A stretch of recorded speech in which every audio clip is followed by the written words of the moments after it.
back to another preview on the channel, and today's preview is for the EFL round 3 against Barnsley at the Bridge, and it is on Wednesday 7:45. So yeah, thought I'd get my preview out the day before again, and and just do my predicted 11 and my thoughts and feelings about the game, and do a little bit on Barnsley, who are the visitors to the Bridge on Wednesday. First up, let's discuss our opponents, and the opponents, obviously, as I said, were Barnsley.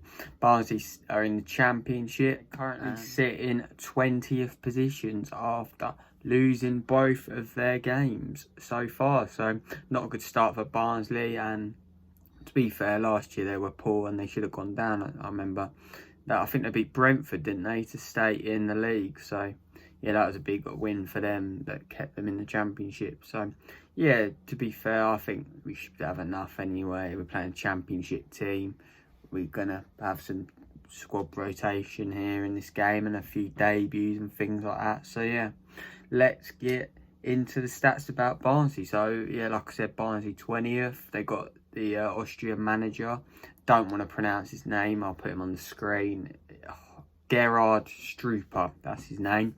And they've got a few good players, and like Corley Woodrun or Woodrow, or whatever you want to say. He's striker. He's probably one of their best players, and probably is their best player. So yeah, obviously they are a northern team based in South Yorkshire. So yeah, quite a bit of travelling for them, but yeah, I'm sure they will put up a fight. And it's a bit disappointing that their fans can't come down, because you usually get good away fans like from lower leagues at the Bridge. So yeah, I'm expecting obviously to get through, and if we do get through, it'll be Tottenham or Leyton Orient, and it's looking like it will be Tottenham, because Leyton Orient have had a lot of coronavirus issues. So it looks like Tottenham might get a free win, which is a bit boring, if I must say so myself. So yeah, so I'll be doing my predicted 11, and like I said, there will be a lot of squad rotation for this game. So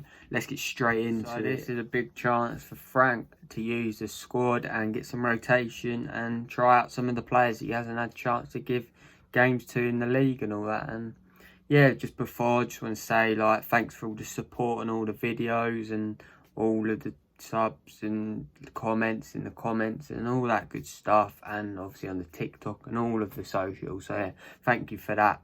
And Frank Lampard needs to get this win, and hopefully we can progress. So yeah, for the team, in goal it's going to be Willy Caballero. Frank actually said after the Liverpool game that this was definitely going to happen. So yeah, Willy is going to start in goal. Right back, we're going to go with Reece James. I think Reece James will play again. Just based on the fact that he's been in good form and going to want to keep that up. And yeah, just a little bit of limited options in the fullback situation. Definitely as Chilwell's out, that just makes it a bit weaker there. And I think there'll be a rest to our other left back. So, but we'll get on to that. So yeah, this first centre back, and I'm expecting most people are expecting a full debut for Thiago Silva. This guy and play his first game in a Chelsea shirt. It'd be interesting to see what he brings. He won't have to do as much defending as maybe some other games, but still, like, we'll see what like his leadership qualities are and all that. So yeah, will be interesting to see that. Next to him, we're gonna go with Fikayo. We're gonna go. Ooh, tough. I mean, a bit difficult, this one. No, we're going to go with Antonio Rudiger. I think Rudiger's going to get a game, and that's sort of like he's leaving and all that. It's going to be put behind. We're going to keep him, I reckon. I don't think we'll sell him, because especially if Tomori goes on loan. But to be fair, Tomori played a good game against Liverpool. He could easily be in this team. But yeah, I'm going to go Rudiger, because I feel like Lampard's going to want to get rid of that cloud hanging over Rudiger's shoulders, because obviously people are saying that he might leave and all that, but I think Frank will want to keep him. Moving on into the left back position. Left back will be Azpilicueta Dave. He hasn't featured as much as we would like, but I did say that in my season preview, where I thought that he would wouldn't play as many games because he is getting a bit older and he got to bring the other lads through like Reece James. So yeah, Azpilicueta will start this one at left back as the captain on the day. And yeah, I think Alonso will be given a break because he has had a few tough games, especially against Lamptey and Salah and all that Liverpool side causing problems the other day. So yeah, Azpilicueta in the left back position.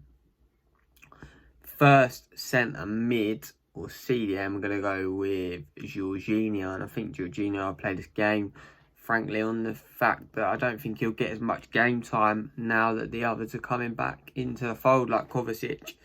And yeah, he'll be the one sitting in that like holding midfield role, which is where Frank says he wants improvement. So that'll be interesting to see what happens there on that front. But yeah, Jorginho will start in that CDM role for me in this game. And then either side of Jorginho, first player we're going to go is Ross Barkley. And I tell you what, Ross Barkley was a contender to start against Liverpool. He didn't make it, as we well know. Did come on, made a cameo appearance, but the game was over. But yeah, Ross Barkley deserves to start today. He came on last week against Brighton, and he played a good game. I've been a bit critical of Ross Barkley because I feel like he has got the talent and the potential, but it's just not happening here. And maybe this could be a season where he makes a statement, and he needs to make a statement if he wants to get into that midfield, because as everyone's well aware, our midfield is one of the best in the leagues and the depth we have is amazing to have. But yeah, Ross Barkley first midfielder. To the left of Jorginho and to the left of Barkley, we're going to go with Ruben Loftus-Cheek. Now this is a difficult one. He wasn't great against Brighton. He got left out against Liverpool and he needs to make a statement. I agreed with Gary Neville and Jamie Carragher what they said after the Brighton game, that he didn't really grab his opportunity, and the club didn't like that. But to be fair, they were straight up, and I think they were right in saying that because he didn't grab his opportunity. And it's another game where he can grab his opportunity. Will he do so? We have to find out, and I hope he does because I like the guy and I think he's got the talent, as we all well know and seen. So yeah, let's hope Ruben can get back to his best and he can bring a good performance and get the win and send us through to the next round. So that's the midfield complete. So in the attacking line, we're going to go first player. We're going to go with a very controversial player right now is Hudson-Odoi.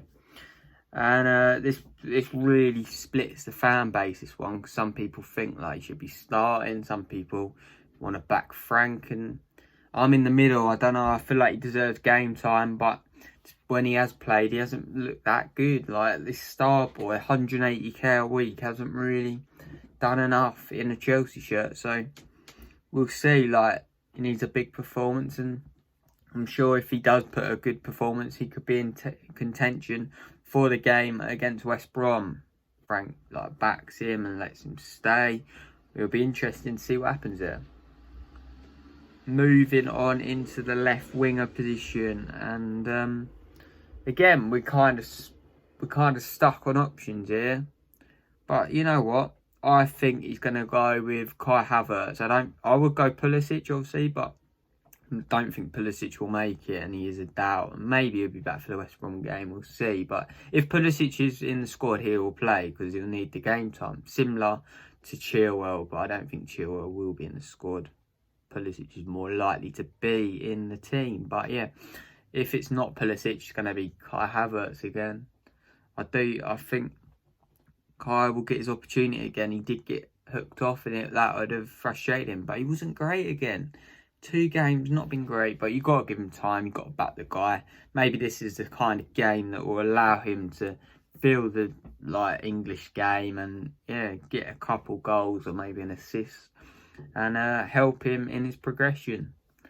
Maybe that's all he needs, a goal or an assist to be able to move on and get his mojo of what we know he can do back. And for the striker, it's going to be none other than Tammy Abraham. Tammy made a cameo appearance against Liverpool at the weekend, and to be fair, he had a few shots, and I remember one good save Alisson had to make, and he we've all seen the pictures of him bulking up and looking absolutely hench, you know what I'm saying? But yeah, Tammy will get his chance and he has to take it, because he's not going to have as much football this year if he doesn't take it, because obviously Timo Werner, I think, will have a rest because he's worked his socks off the last couple games. But yeah, Tammy up front completes the team, and that should be enough to beat Barnsley. Don't get me wrong. Whatever Chelsea team goes out should be able to get the win and should see us into the fourth round against Tottenham, most likely. Cheering on Leyton Orient today. But yeah, we'll see what happens there. But that's the team. These players need to take their chance. I can't reiterate it enough. They've got to, because we've got so much depth, they've got to take it and grab it. And if they do, they could see themselves in the lineup for the West Brom game. But yeah, we'll see what happens. But yeah, that's been my Chelsea Barnsley preview. Should be enough to get through to the next round, as I said. So yeah, thank you all for watching. Make sure you like, comment, subscribe, follow me on all the socials, all that good stuff. And I'll see you for the match reaction video on Wednesday. So yeah, thank you all for watching, and I'll see you later.